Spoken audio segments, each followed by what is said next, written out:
জমে উঠেছে রাকসু নির্বাচনের প্রচারণা। তবে নির্বাচন হওয়া না হওয়া নিয়ে যেন শঙ্কা কাটছে না। এ নিয়ে আরো জানাতে যুক্ত হচ্ছেন সহকর্মী কাজী শাহেদ।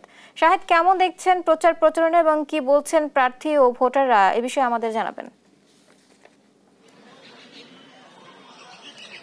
ধন্যবাদ বুবলি। রাকসু নির্বাচনের যে একটা পুজোর ছুটি ছিল, সেই দীর্ঘ বিরতির পরে আবারও প্রার্থীরা প্রচারণায় নেমেছেন।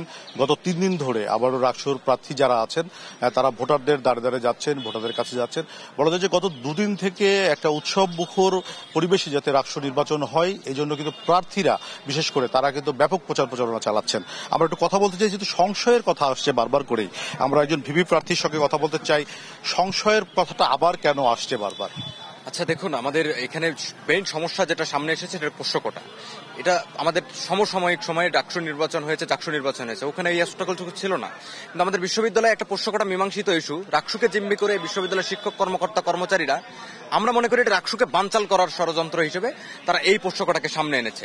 এবং এটা নিয়ে বিশ্ববিদ্যালয়ের শিক্ষার্থীদের মধ্যে একটা সংশয়ের তৈরি হয়েছে। কেননা আপনারা জানেন তারা শাটডাউন কর্মসূচিতে যাচ্ছে। ফলশ্রুতিতে শিক্ষার্থীদের যেমন একাডেমিক লাইফ হ্যাম্পার হচ্ছে, শিক্ষার্থীরা ঠিকমতো ক্লাস পরীক্ষা দিতে পারছে না, পাশাপাশি রাকসু নির্বাচন যে সঠিক সময়ে হওয়া দরকার এবং সেটাকে পর্যাপ্ত পরিমাণ সহযোগিতা করা দরকার, তারা কিন্তু এটা করছে না। ফলে আমাদের মধ্যে একটা সংশয়ের জায়গা তৈরি হয়েছে। আমরা শিক্ষক কর্মকর্তাদের কাছে উদাত্ত আহ্বান জানাবো, আপনারা অতি দ্রুত নিজেদের অযৌক্তিক দাবিটা থেকে সরে আসবেন এবং রাজশাহী বিশ্ববিদ্যালয়ে দীর্ঘ 35 বছর পর আপনারা ইতিহাসে যদি এটা না করতে পারেন রাকসু নির্বাচন, তাহলে আপনারা কলঙ্কজনক অধ্যায়ে নিক্ষিপ্ত হবেন আপনারা। ধন্যবাদ আপনাকে। আমরা কথা বলছিলাম একজন ভিপি প্রার্থীর সঙ্গে। আমরা যদি দেখি যে প্রচারণার যে বিষয়টি সেটি কিন্তু এখানে আছে এবং অনেক প্রার্থীরাই এই পরিবহন মার্কেট যেটি আছে, আমরা যেখানে অবস্থান করছি, সেখানে প্রচারণা চালাচ্ছেন।